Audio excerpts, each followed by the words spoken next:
இந்த Mahakali வேஷத்தோட part 1, part 2 video பார்க்காதவங்க இந்த வீடியோ பார்த்துட்டு இருந்தீங்க அப்படின்னா, அந்த 2 வீடியோவை பார்த்துட்டு இந்த வீடியோ பாருங்க. அப்பதான் என்ன நடந்துச்சு அப்படிங்கிறது உங்களுக்கு தெளிவா புரியும். இவங்களோட ஊருக்குள்ள காலிப்பறை போடுறதுக்கு வந்து இவங்களுக்கு ஏகப்பட்ட எதிர்ப்பு வந்திருக்கு. ஊருக்குள்ள போடவே கூடாது, நீங்க வெளியில தான் போடணும் அப்படின்னு சொல்லியிருக்காங்க.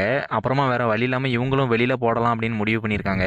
அந்த முடிவு பண்ணதுக்கு அப்புறமா சாமி கிட்ட கேட்டிருக்காங்க, என்னமா எங்களுக்கு எதுவுமே தெரியாது, நாங்க என்னதான் தப்பு பண்ணோம் அப்படிங்கிற மாதிரி ரொம்ப வருத்தப்பட்டு கேட்டிருக்காங்க.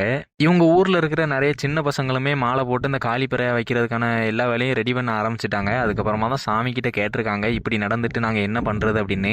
அதுக்கு அந்த சாமி இவங்க கிட்ட என்ன சொல்லியிருக்காங்க அப்படின்னா, எதுக்குமே கவலைப்படாத, நான் எப்பவுமே உன் கூட இருப்பேன். அதுக்கப்புறமா சாமி வந்து இந்த மாகாளி வேஷம் போட்டிருக்கிற ஒரு உடம்புக்குள்ள இறங்கி இவர் மூலமா வெளியில வந்து காலிப்பறை சிறப்பா போட்டிருக்காங்க.